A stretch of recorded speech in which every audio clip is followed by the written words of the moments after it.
saying that the pill is bad. I just want you to think about how to make health decisions for yourself.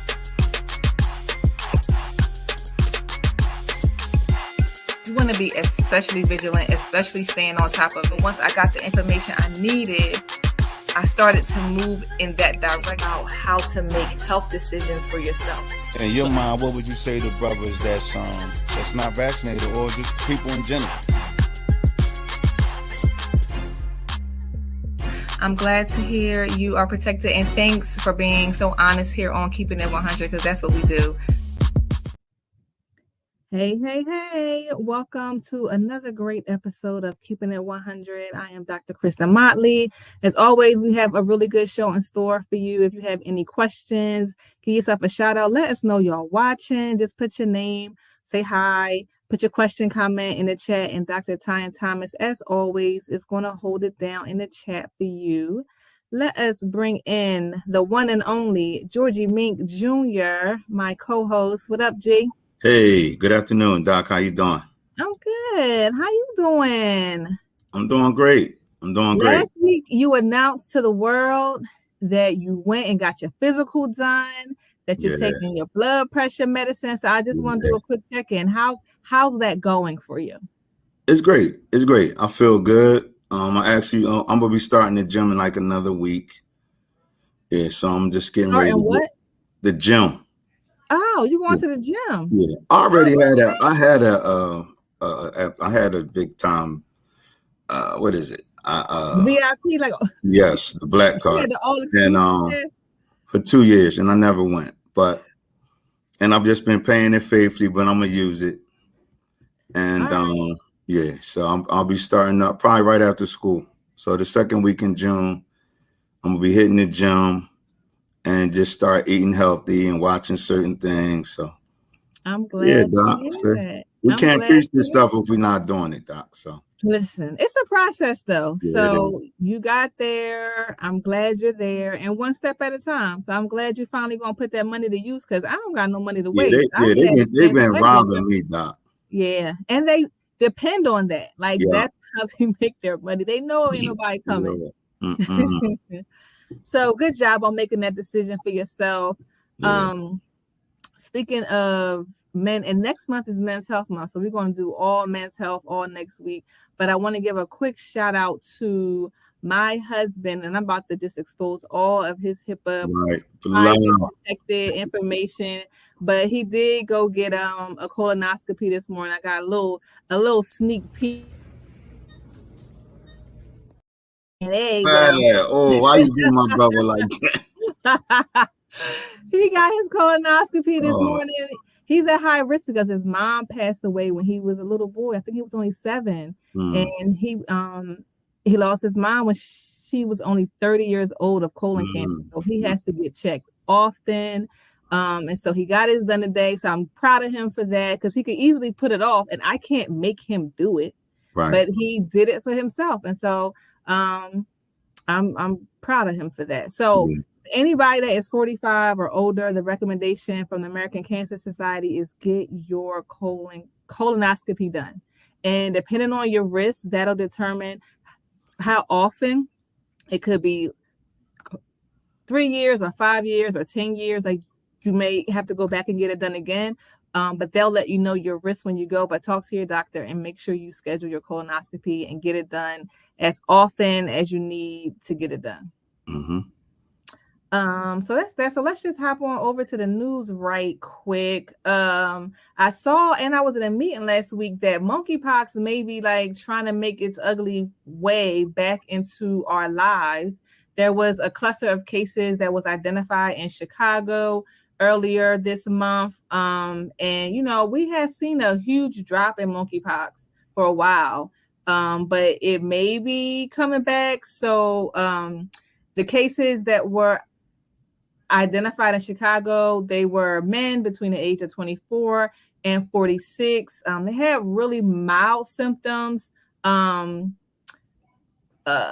all of them were fully vaccinated. So I just want to take this opportunity to encourage anyone, especially men, especially men who have sex with men, to make sure you get the monkeypox vaccine. It is safe. It works.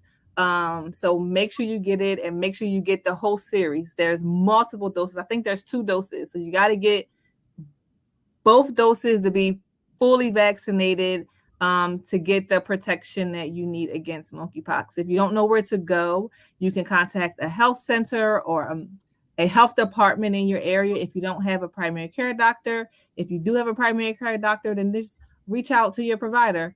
But G, what you think about the resurgence, the possible comeback? I thought it was a one-hit wonder. I know. But, I mean, it just goes to show you, even what we preach with COVID. I mean, the vaccinations are the way to go. I mean, we're not in the dark ages no more. Anything that comes up, if you're at risk or whatever, I would just say, let's get these vaccinations, man. Yeah. I mean, they have a vaccination for it. So it's not like they had to wait, like we had to wait for COVID for years. And, before it gets heavy and gets populated into our system, into our communities or whatever, we need to just get vaccinated, whatever it is, Especially if you're high risk. And now, and I know that the LGBTQ AI community doesn't want the attention on them, but when we look at the data says men who have sex with men are highest risk. So it is our duty as healthcare providers to let the public know that, and to let the guys know that, so that that they can get the help and the treatment that they need, since they may be, since it appears that they're the highest risk. Right. So men who have sex with men and gay men, please, please, please, please, make sure you are staying up to date on your vaccines, especially for monkeypox, because we don't know where it's going. You did a health fair this weekend. I did 2 events. I did Miss Sharona's right. We was at the her gifted organization. It sponsors autism, the awareness. Great event. I mean, Miss Sharona, she is on top of it. It's her and her daughter's organization. And I mean, all kinds of resources, man.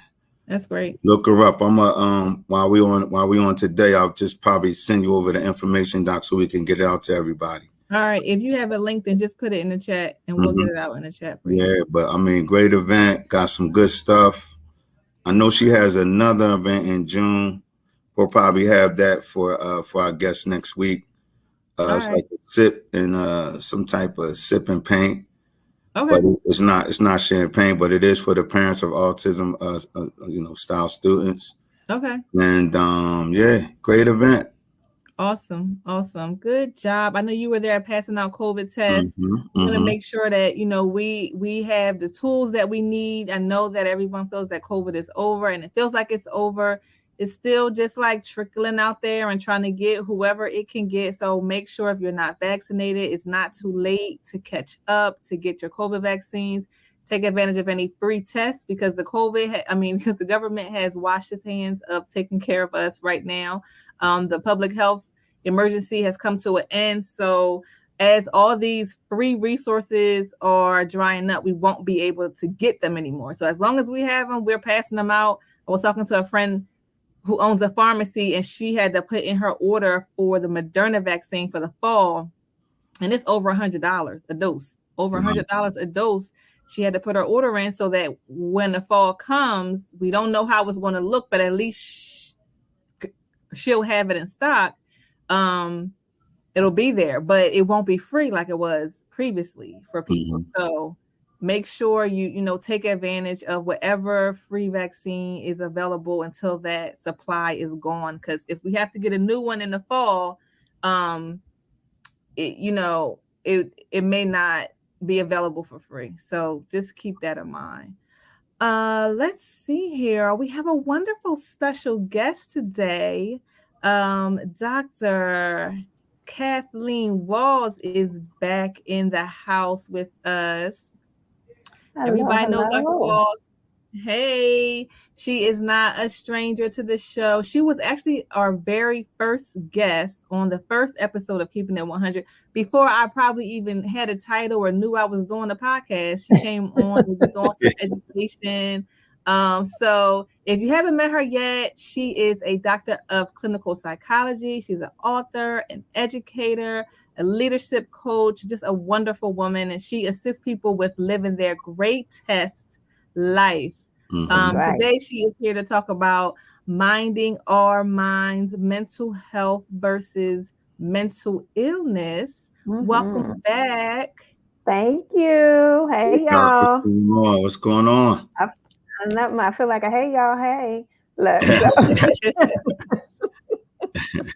First, George, I just want to take a moment. I got to shake my tambourines for you because you just doing it up. You going to the gym. You getting it all in. I'm so proud of you. Yeah. Doc's been starting the mentoring stuff is working. So good. He start listening to what I'm saying and it's working. I'm convinced to a couple of brothers to start to go to Chest Pen this week. Okay. And, I gotta get a referral fee from Chest Pen. I'm gonna call over there. I'm moving out. I'm infiltrating. That is awesome. Yeah. That's awesome. Good job, G. That is what it's about. Like that is what it's about because we don't have enough people telling us to do these things. And that's all it takes sometimes is one person to say it and then it clicks and it's like, all right, I'm gonna do this because it's not top of mind. It's just not. Yeah. So and it's also one trusted person, because that's the key part. Because you've had, even if we go back to our talks with hesitancy around the vaccine, it was who can you actually trust that they're going to say, take this is good for you, and so forth. And that's where a lot of it is, that the trust factor was just blown between the Black community specifically and the healthcare community. And, that's true. And so the fact that you're touching people, and then we also have to look at stages of change. Sometimes we know we need to do something, but we're not ready to do it. And change has been researched, and there's 6 stages to actually changing. There's that pre-contemplation stage where we're like, we're not really sure if there's something really that I need to change. Then there's that contemplation stage where it's just like, yeah, I know I need to do something, but I'm not sure if I'm ready to do it yet. Then there's that preparation stage where it's like, okay, yeah, I need to do something and let me start to prepare for it. Now there's action. So like George, when I heard you, it's like, you're prepared. You already know. You already got the gym membership. I'm putting some things in place. And now I will be ready to take action at this time. Right. Yeah. So then, and after you take that action, there's that maintenance piece, because these are lifestyle changes. It's not a one and done. Sometimes we think about, oh, let me get my summer body ready, or let me get ready for this one event. But then you go back to the way things were, which is the 6th stage, which is relapse, right? And so then we have to catch ourselves and move back into reintegrating these changes that we're making into our lives, which are for the better. And if we honestly want to have a full life, we have to do things to maintain our health. And that's our whole holistic health, our physical health, our spiritual health, our financial health, and of course, our mental health. Wow. Dr. Walsh just got all of it. She's back. I miss Dr. Walsh. What's I'm talking about? She just got all up in your psyche, G. Yeah. My mouth is wide open. I'm like, keep going, Doc. Yeah. That was good. It's the truth, and I think if he's like tapping into people at that like prime stage of their change, they click and then they take action. Yeah. But it takes a while. Like, it's not going to happen overnight. And I think we can see that with G, because I've been talking about him going to the doctor for a year. So we saw that happen in real time. Yeah. Yeah. We're watching it. It's starting to blossom now. Yeah. And let's look at that. That's real, right? You plant a seed. Anybody who's ever done any seed planting knows that you do not plant a seed today and it sprout that afternoon or even tomorrow.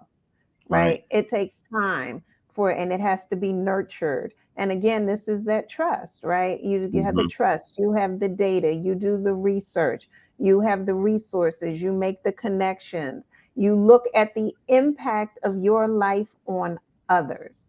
And I know Yeah. that was a big thing, right, with the vaccine, where it was a matter of, wait a minute, even if I'm not doing it for myself, I'm doing it for my loved ones. I know Right. when my father was dealing with health stuff, he was like, "Oh, I'm fine." And I remember at one point breaking down on the phone talking to him because I was at work. And he said to me, I said, "Daddy, if I told you the symptoms that you're telling me, what would you tell me to do?" He said, "Go to the emergency room." "Then why are you still on the phone with me?" Mm. Wow. Yeah, flip it. Right. Doctor and a lawyer. Go ahead. Just Okay. keep. Okay, Dr. Walls. You're right though. and Wow. and he went. And it turned out Mhm. he was having a heart attack. Mm-hmm. And Wow. it was ridiculous, but this is the thing. At this point, you're not doing it for you. Ideally, I want you to love yourself enough to give yourself the best self-care that you can give, which is in part what we're talking about today. But in Hmm. the event that you can't tap into that at the moment, I need you to tap into your love for me Mm. Mm. Wow. and do what you need to do in order to be around for me. And Mm. that's where sometimes you'll hear parents say that, "I'm not doing it for myself, I'm doing it for my kids." Okay, I understand that. But eventually, I want you to get to the point where you're doing it for you, because Hmm. I don't want your back to be so far up against the wall that you've missed your moment. Wow. All right. Dr. Motley talked about her husband needing to do these tests early because of what is in his family line. Hmm. Genetically, he may have a predisposition for such things. So, for himself, as well as for his wife, as well as for their children, he needs to make sure that he's doing everything that he can do to prevent anything negative happening to him physically. And here's Hmm. the thing, our physical health is connected to our mental health. We have to make sure, right? If we're worried about a chronic illness, that's stress. If we're worried about something that we don't know, like cancer, like a heart attack, like having a stroke, because we look at our family and say, hey, they have a predisposition for diabetes. They have a predisposition for having strokes and congenital heart failure and things like that. These are stressors. Whether we keep it top of mind or not, it's in our system. And so, my training, I look at the unconscious, the subconscious, and the conscious. And it's always working, whether we're aware of it or not. And so, in this whole movement of staying woke, which means just being conscious about things, right? Taking things into consideration, we have to take our mental health into consideration. When are we stressed out? And what do we do when we're stressed out? How are we talking to people? What are we thinking? Are we having negative thoughts? Are we having defeating thoughts? Are we tired? Are we burnt out? Are we unable to focus? Uh-huh. Mm-hmm. Go ahead. I got a question because I feel like a lot of times people don't realize that they are stressed out. Because That's they're right. probably so used to just being in it and that's just the norm for them. So could you just Yep. talk about, how does someone even know that they're stressed? Yeah, that's that point where I'm talking about tone of voice, right? You notice that you're curt or short with people. You notice that you're having more negative interactions with people. It's not everybody else sometimes. Sometimes you the only common denominator in all your interactions. Mm. So you need to talk to someone and find out, when I'm stressed, what do I do? Like, George, what do you do when you get stressed? How do you know you're stressed? I don't know, like kind of sort of what Kristin said, you become like a part of it. Like it becomes a lifestyle.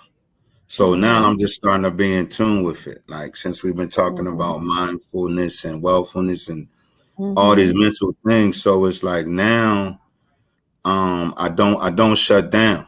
Like I find like a comfort zone. Like I'll either go to my fish tank, I watch my fish tank, or listen to some soothing music. I just really started taking time out for myself and stop trying to like fix everything at one time or worry about everything. Or I'll just start looking forward to the future. Like I already like brainwash myself like this is not permanent. Yeah, that's great. Yeah. I wanted to say two things. First of all, shout out to Tracy Mink. She is in the chat. So thanks, Tracy, for watching. That's George's wife. So if you wanted to know how he acts when he's stressed, I'm sure she can put something in the chat and just let us know real quick. Hey, Dave, stop playing with me, okay? But I also wanted to say real quick, last week we had Levante Dorsey on talking about stress and like, you know, just having all this pressure and all the things that we kind of do in our lives these days. And what she has suggested was like to have a baggie of different things that bring you joy. And when you're feeling stressed, pull out one of them. It could be to pray, it could be to like listen to music or call a friend or whatever, but just have that little bag with you all the time. So you have it when you need it and just pull out an idea to, you know, to do to make yourself feel better in that moment. And I thought that was a real good idea. It is. It's a fantastic idea because what happens is when we get stressed, remember there's that mind, body, spirit connection, right? So when we get stressed, we're not thinking clearly. All right. So just real short, our old brain is back here and that's connected to our flight, fight, or freeze. And when we get stressed, this gets activated. When this gets activated, so think of it like volume, right? When that part, that old brain gets turned up, the stress volume gets turned up. The volume in our prefrontal cortex, which has our executive thinking, our decision making, our critical thinking, that part gets turned down. So the body is no longer listening to what we should do as far as let me think this through. Is this connected? The body is only listening to fight, flight, freeze, right? I'm in danger. I need to get myself safe. And so we need that baggie of coping skills and resources to turn the volume down in the old brain so that we can turn the volume back up in the new brain, so that we're able to actually think of what are some strategies that I need to use in this situation. I say we see this in horror movies all the time. You know, that stupid commercial where the people are running into the garage with the axes, the power saws hanging, and they're like, well, why don't we go get in the running car? Right? They're not thinking clearly. Right? Because that fight, flight, or freeze is turned up and the critical thinking is turned down. So we need coping skills like deep breathing. If we just take a moment, literally 1 minute, and focus on our breathing and focus on inhaling and exhaling, our whole system will calm down. When we then add things like George talked about, listening to soothing music, all right? When we talk about doing things like going for a walk, spending time in nature, sitting with the trees, when we take time to journal and clarify and express our feelings, going to therapy, talking to a wise friend, not the pop-off crew that amp you up, right? But the calm down crew.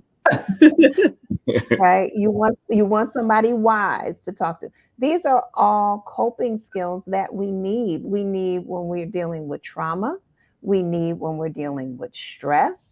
And many times we need a whole club sandwich of coping skills. One thing just doesn't work anymore because of the political climate that we're in, because of the social climate that we're in. I'm sure it's occurring in other cities, but we know these Philly streets ain't playing right now, right? So we have a lot of stressors. And when I say we, I'm talking about from little people all the way through older people. So we, as the collective of all ages, are dealing with a lot of different stressors collectively as well as individually. And so we have to have all of these coping skills to bring balance back into our lives. Wow. You're speaking it today. She giving it. We ain't even on our like we on a sermon or something. Like right. Oh, you need me to bring my pastor voice up in here? I'm ready to put some money in the plate. Wow. We're not even talking about, we're supposed to be talking about mental illness versus mental health. George went to the doctor, and now we didn't all a whole other. I'm getting ready. Whoa, man. But here it is, right? We're talking about the fact that, again, if you don't take care of your physical health, your mental health is going to be impacted as well. Because when your system is stressed out, it's going to tear down your immune system. You're going to end up being sick. That's causing worry. The stress also plays on your psyche. And so, yes, there's a difference between your mental health and well-being as well versus mental illness. When we're talking about mental illness, we're dealing more with things like anxiety, depression, those types of illnesses that need a lot of modification, be it therapy or medication, right? There's those pieces. People who deal with bipolar disorder, where there's mood swings that are happening so rapidly that are causing them to make decisions that are not healthy for them, be it shopping sprees, be it sexual indiscretions, traveling and not letting people know where they are. So there's all types of mental illnesses, schizophrenia, people having psychotic breaks, dealing with hallucinations and things like that. Those are mental illnesses, like I said, that need a much more heavier treatment regime, therapy, medication, ongoing. Versus your mental health, which is something that we are dealing with every day. And people with mental illness are also dealing with their mental health, right? Same way you deal with your physical health and well-being, you have to attend to your mental health and well-being. So when you tell somebody, give me 5 minutes, you need that 5 minutes for your health and well-being. If you were running a marathon and you took a 5-minute breather to get yourself right, people stop and take a water break. The basketball players, we have halftime so that we can collect ourselves to go into the second half. Football players have halftime. Even cars take a pit stop. Yeah. You know what I mean? We have to do the same things for ourselves. Sometimes we expect ourselves to keep running, but our car will run out of gas if we don't take time to fill that up. Go ahead, Dr. Motley. You didn't use the pronoun we basketball. Like us basketball players, you ain't never say nothing about playing basketball. Don't make me try and drop. Yeah, I know I was a baller. Yeah, she just slid that in there. You know, she dropping coach on us today. When we need a break, coach called a timeout. Yeah, so we can get it back regroup and get it together for the second half. Yeah, she gonna keep going like we ain't hear her just say she was a basketball going player. In today. We got to add that to your bio. Yes. I had to send you my Instagram post where I had to take my little spiritual grandson and show him how I still got my J. And yes. And with top scorer too. Thank you very much. Oh wow. Oh, yes. Wow. Yes. Nice. That's awesome. That's awesome. Love it. You talked about using or having a therapist as a coping mechanism, and we know for a while, kind of going to therapy had been stigmatized or misunderstood in the Black community. So how do we, continue to move this idea that it's okay to have a therapist along? Like I tell people all the time, I'm in therapy. I need it because I need God, and I feel like everyone needs God and a therapist, and life will be okay. But how do we, continue to have these conversations and let people know that it's okay to have a therapist? Well, I think exactly what you just said. Continue to have the conversations, let people know. We look at someone like George who has, an incredible amount of influence. And I think it's important, especially when it comes to men. I am very biased when it comes to men expressing their thoughts and their feelings because so many times they haven't been, I'm going to say, allowed to and or encouraged to. And specifically Black males have not been. There have only been, in my experience, there have only been really one feeling. I would like to say more than one, but most Black men are allowed to express anger. That's the only one that they Yeah. seem to be allowed to, right? When they express their happiness, they're told to man up. When they express their sadness, they're told to man up. So, but when they express their anger, they're not told anything. It's like, it's okay. And that's unfair. It's unfair to them. And so, therefore, they're not allowed to, they haven't been allowed because they are allowed. Let me stop saying they're not allowed. You are allowed to express it. There needs to be a building of the vocabulary, feelings vocabulary. There needs to be permission. And so, I'm here to give permission to men to explore and express their feelings. And I encourage people, get a feelings chart. Just go online and Google 100-word feelings chart because I don't want people to stay in the kindergarten emotions of happy, mad, sad, and glad. All right. We have more emotions than that.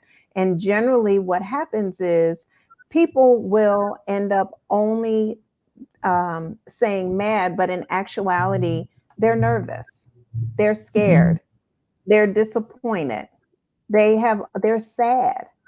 So they end up not saying these things and they funnel it all into mad. And it's not true. And that's why things end up not being resolved, is because you have these feelings that have gone unexpressed. So now when you have conversations with people and you ask them, how are you feeling? And you actually stop and listen, that's a game changer. Because people are so used to you not listening that you say, oh, I'm okay. And you keep pushing. But what does okay mean? And so we have to have these conversations. And if you don't feel as though someone's around to listen to you, this is where a therapist comes in. Yeah, you're going to pay them because that's their job. But their job is to listen to you and to help you explore all of your feelings.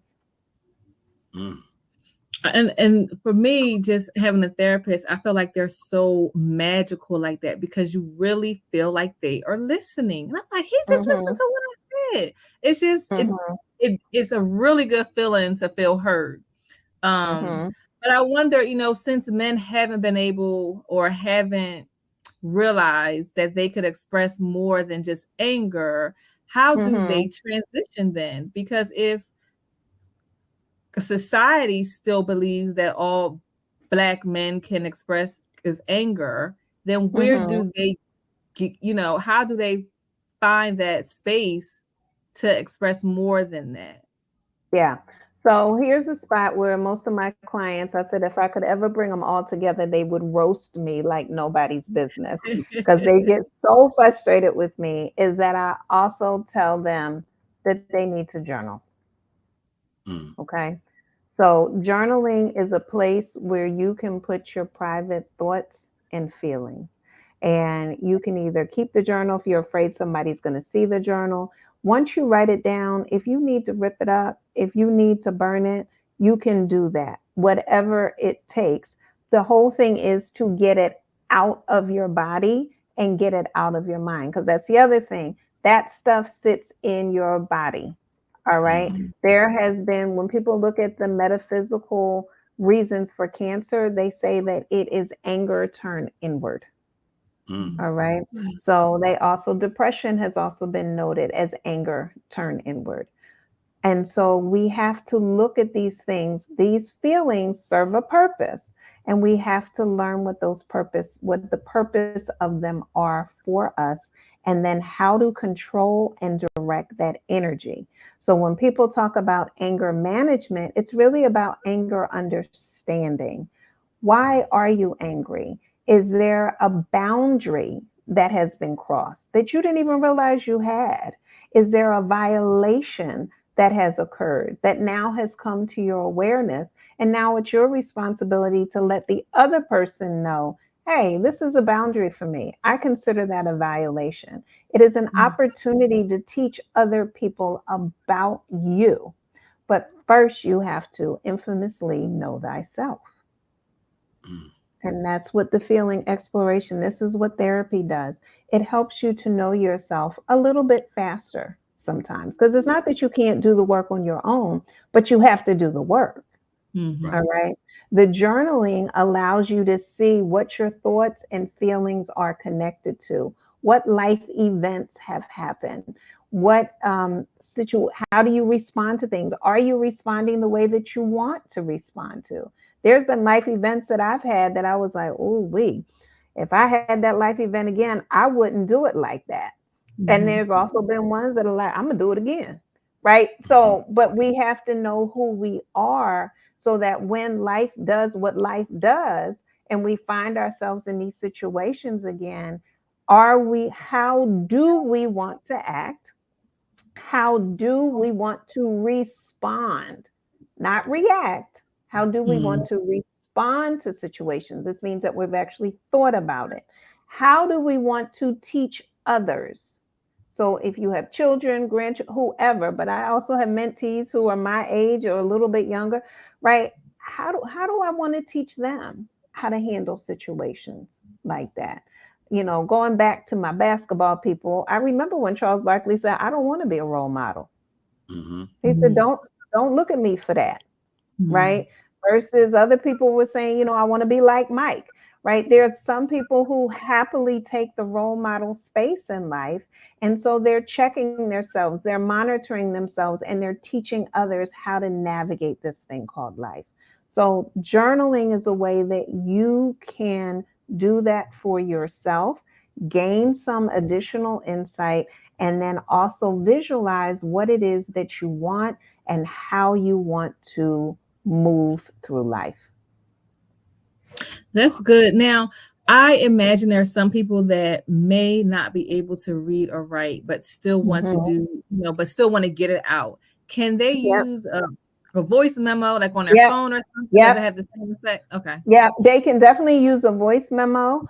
I also there's one called Otter. I know with a lot of the upgrades, these are available now, but you can do a voice memo and it'll usually transcribe for you, which is good. Some people, if you're worried about spelling, see, the whole thing about journaling is it's a non-judgment free zone for yourself. So it is important that you express it because this is your expression. And so, and in the process of journaling, you might find out that you're frustrated with your spelling. Guess what that might cause you to do? Practice your spelling. All right. So it gives you more insight and more clarity on what action steps you want to take with your life and what additional changes you want to make in your life. Wow. That's deep. I started journaling a few years ago and I just want to do it, but it just seems like so hard to pick up the pen and the paper and write. And I just cannot bring myself back to doing it, but I want to do it. What tips do you have for me, Doctor? Well, let me take advantage of this time of yours while I have you. Yes. And guess what? I say in real time, get your book. Go get it. Go get it. Come back and write. I don't feel like writing in you. Right. And honestly, that's what I tell people. Just write whatever it is. Like I had one client yesterday who was just fussing me up and down about writing. And I said, okay, open your book and put in there, this lady make me sick because she always asking me to write in this book and I can't stand it. I want you to write that right now. And then from that, let's see what else comes out of you.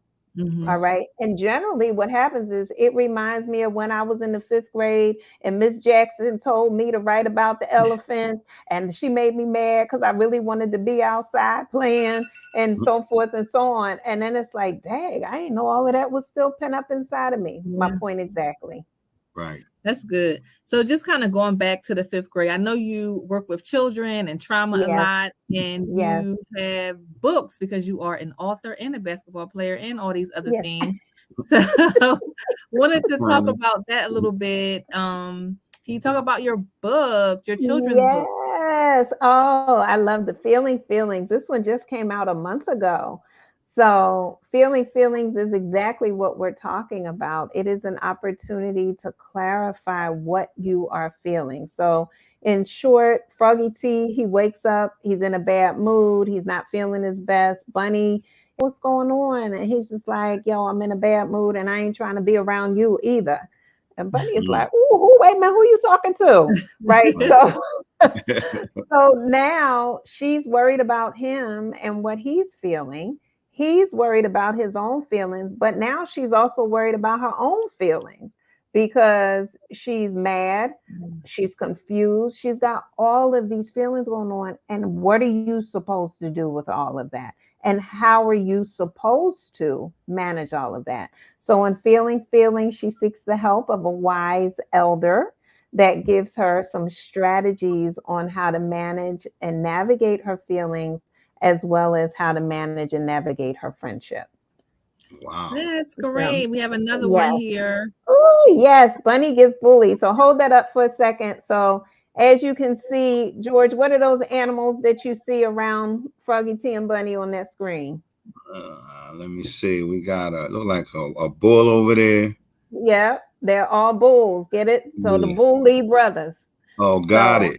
I'm glad she asked me what those animals was. Right. I don't got a giraffe. Right. I done got it all messed up.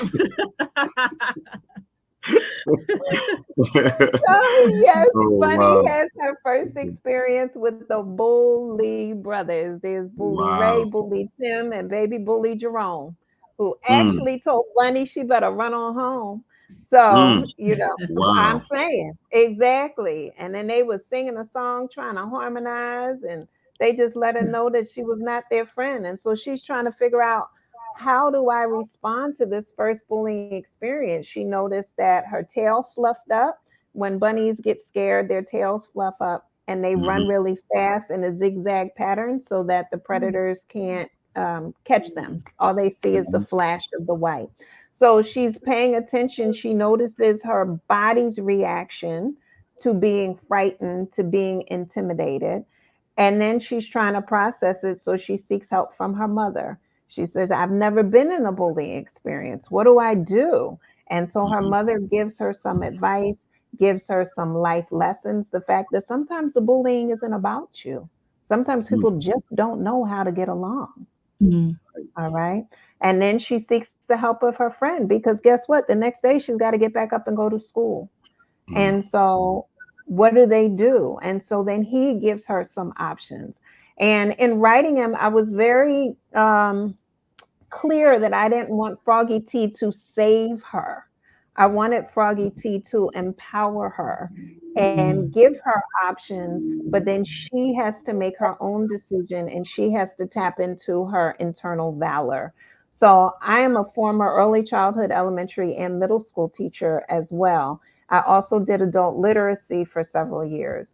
And so in all of my books, I'm combining the education piece as well as the psychology piece to make sure that I'm pushing feelings literacy as well as reading literacy. All of my books are done in rhyme to help with context clues and phonics and guessing what the next word possibly will be. My books also all have a glossary at the end, and they also have processing questions at the end. Wow. And I love a glossary. I love a glossary. Listen. How do we get your books, Dr. Walls? How do we get them? Right. You can go to Amazon.com. They are there. I do have an author's page on Amazon. You can also go, if you want a book from me, I can sign it. I can send you, links on how to pay for it and sign them to you. I call them adult children's books because every time an adult reads them, they say, did you write this for me or for my kids? So, and I actually wrote it for everybody because I thought it was important, right? There's something for all of us to learn. And I like a good picture book with life lessons in it. Yeah, that is awesome. Thank you so much for coming back on, Dr. Walls. We're going to have you on to really talk about our topic. Okay. Today had to be what today was about. Like, it just had to work out. We're going to bring you back. So stay tuned. Thank you so much. Sounds good. You're welcome. Thank you, Dr. You're welcome. All right, we are going to close out. That was good. Dr. Walls is always a treat. Always a treat. So we have a few things coming up this next month. I'm going to be speaking as a panelist on at the Delaware County Sustainability Conference. That's free. That's June 8th. The link is there. We'll put the link in the chat as well. So please come out, know what is going on, what decisions are being made, how decisions are being made in your community. That's a free event, and we'll have a table there too. So G, you may not know, but you're going to be there too. I'll be there. All right, I'll be there. That's first. Next, we have a community baby shower. Trinity Transitional House is doing this in Chester on Sunday, June 11th. We'll have a table there giving out good information to the community. And then June 16th, we'll be at Brother to Brother. Well, I won't be there, but G will be there. Brother to Brother Health Expo is going to be a really good event put on by Local 413. So y'all men, tell somebody, or the ladies, tell a man, go out, have a good time at that event. And that's all we got. Hey, great show, Doc. Yeah. All right, everybody. Have a good rest of your day. All right, everybody. Enjoy. All right. I'm glad to hear you are protected, and thanks for being so honest here on Keeping It 100, because that's what we do.